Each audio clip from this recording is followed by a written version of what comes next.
Okay, let's unpack this. We are diving deep into uh, the real foundations of modern IT infrastructure and data center management. Right.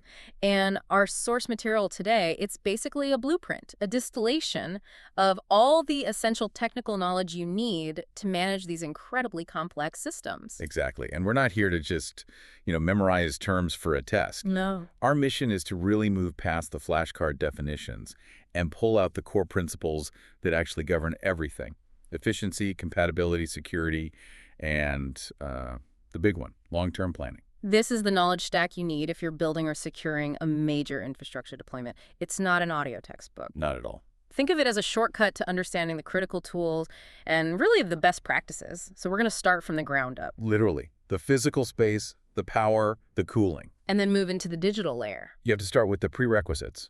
I mean, these are the details that prevent those multi-million-dollar mistakes before the first box is even open. Let's do it. Let's start with site readiness. This is where you're planning for a huge multi-rack solution. And it feels like the easiest place to make a just catastrophic error. It is. What is the one essential document an engineer has to consult before starting that physical installation? Okay, so the crucial resource here is the site preparation guide. And I really can't stress this enough. This is not optional reading. Right. This guide outlines everything. I mean, the exact environmental conditions, physical dimensions, floor load limits, and most critically, the precise electrical and logistical requirements. I'm just picturing the horror story. You get 5 massive racks delivered, and only then do you realize the floor can't actually support the weight. Or the circuit runs at the wrong voltage. It happens. And the whole project just grinds to a halt. Exactly. A Yeah. costly, immediate halt. The site prep guide is basically your insurance policy against those kinds of logistical nightmares. If you skip it, you are just asking for trouble. Okay, speaking of costs, the biggest ongoing cost in a data center isn't always the hardware itself. It's the power to run it and, more importantly, to cool it. Oh, absolutely. The power bill is relentless. So how do engineers make sure a new rack solution won't just immediately overwhelm the data center's cooling capacity during the design phase? This is where foresight saves a fortune. The tool you absolutely need for this is the HPE Power Advisor. Okay. And this isn't just some basic wattage calculator. It's a sophisticated modeling tool. You use it in the initial phase to accurately estimate the power draw and, critically, the thermal output, the cooling needs for your proposed hardware. So you're preventing a thermal meltdown before it can even start. The Power Advisor helps you make sure the density of the new rack doesn't just, cook the whole room. Precisely. In high-density computing, thermal management is the silent killer. The Power Advisor helps you predict those hotspots and any electrical overcapacity. It forces you to balance performance with the actual physical limits of your facility. That makes perfect sense for the design.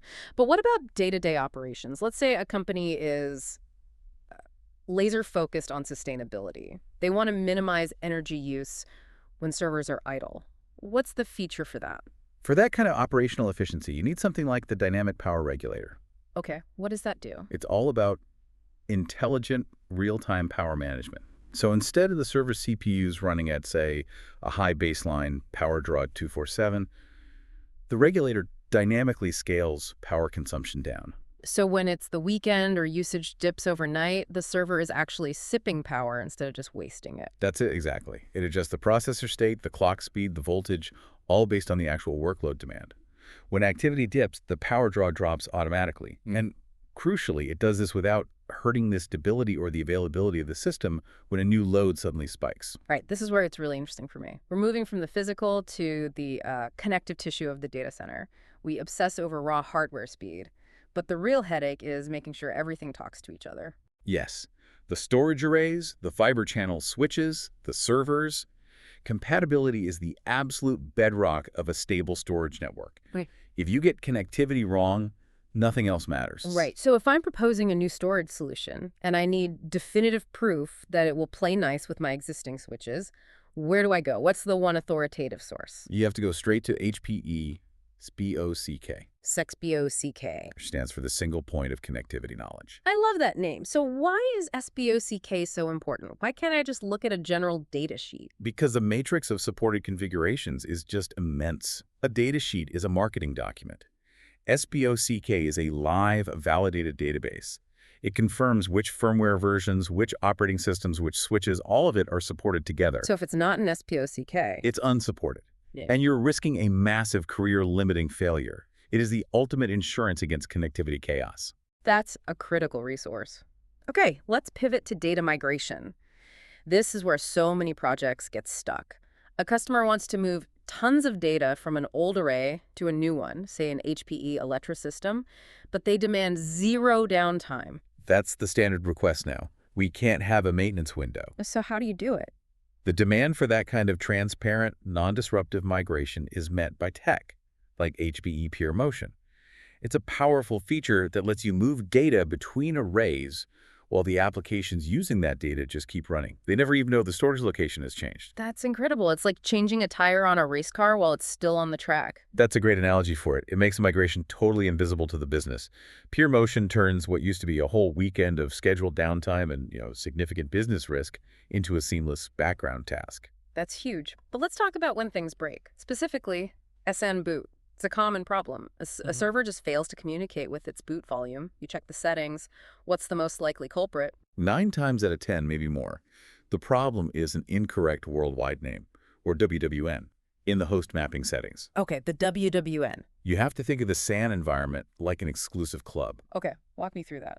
The server trying to boot has a unique ID that's its WWN. It's like a membership card. Got it. The storage administrator maps specific storage volumes to that specific WWN. If the WWN in the settings is wrong, even by 1 character, the server shows up with the wrong ID card. And the storage array, the bouncer, says, nope, you're not on the list. Exactly. It refuses to communicate, blocking access to the boot volume. Correct. WWN identification is just non-negotiable for SAN boot to work. Okay, moving into the architecture of tomorrow, let's talk composable infrastructure. This is the big shift away from fixed hardware to these fluid, dynamic resource pools.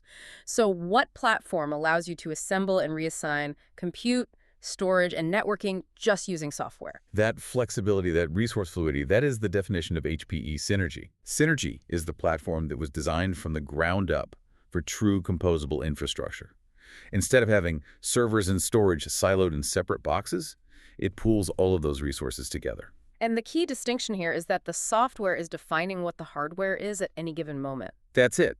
You define a workload's needs. Say a database needs 12 cores and 5 terabytes of fast storage. And Synergy software, one view, dynamically composes those resources from the available pools. And when the job is done, the resources are released right back into the pool, ready to be instantly redeployed for a completely different task. Yeah. It is the definition of agility in a modern hybrid cloud world. All right, let's switch gears to security. Because no matter how advanced the infrastructure is, if the data isn't secure, the whole system is worthless. Absolutely. Security has to be job zero. When you're deploying a brand new storage array, what is the single most essential security measure you take immediately before you even load the first bit of data on it? The absolute first priority action is enabling data at rest encryption. And why is that the immediate priority, more so than, say, network firewalls? Because encryption at rest protects against physical compromises. Yeah. If an adversary gets into your data center and pulls a drive, or if the array is stolen or decommissioned improperly, the data on those disks is just unreadable garbage without the keys. So you're securing the content, not just the container. Exactly. It's the fundamental safeguard against unauthorized physical access to the media itself. Well, that's a critical point. Okay, let's finish this segment with visibility. VMs are great, but they can be resource hogs. And it's always this blame game, right? Is the network slow? Is the storage busy? Always. The meantime to innocence game. Everyone points fingers. So how do you pinpoint which VMs are causing the problem across the entire stack, hypervisor, compute, and storage? What tool gives you that kind of end-to-end view? For that, you need a tool that can do cross-stack analytics. And that's where HPE InfoSight for VM cross-stack analytics comes in. The name is a mouthful, but the function sounds critical. It is. See, traditional monitoring tools, they often stop at the hypervisor layer, or they only look at storage latency. InfoSight breaks down those silos. It gives you deep telemetry from the storage all the way up through the virtual layer. So you can finally stop the storage is slow versus the VM is oversized arguments. And you can find the root cause of a bottleneck instantly. It really transitions troubleshooting from, an art form into a science. So we've covered all this tactical knowledge, the tools to build, the actions to secure. But the source material also points to a strategic skill, moving beyond being a tech fixer to becoming a trusted business advisor. Absolutely. Knowing how to set up encryption, that's table stakes now. Knowing why and when to provision resources for the next 5 years, that's strategic. Okay, let's take a classic scenario.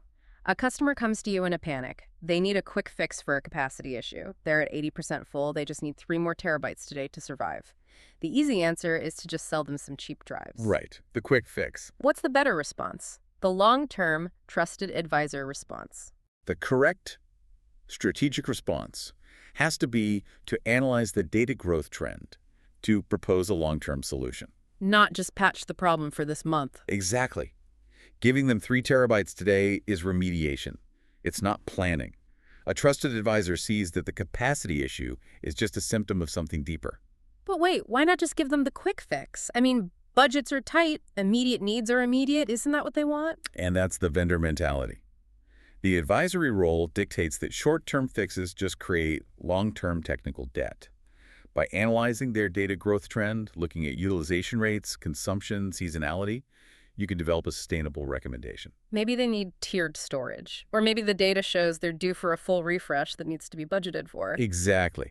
You are essentially selling predictability, not just drives. You move the whole conversation from how much storage do I need right now to how do we make sure your capacity planning aligns with your 3-year business goals. So you're addressing the underlying cause. You're taking the data from tools like Power Advisor and InfoSight and turning it into a strategic forecast. That shift is the difference between being a reactive resource and a proactive partner. It ensures the customer doesn't have the same fire drill every 6 months. In this age where platforms like HPE Synergy allow compute, storage, and fabric to be dynamically composed and reassembled via software, which skill set will ultimately be the greater driver of your career success?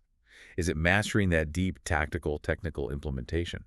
Or is it developing the strategic, long-term advisory approach that leverages that fluidity to solve fundamental business problems? The infrastructure is becoming fluid. Your role has to become strategic.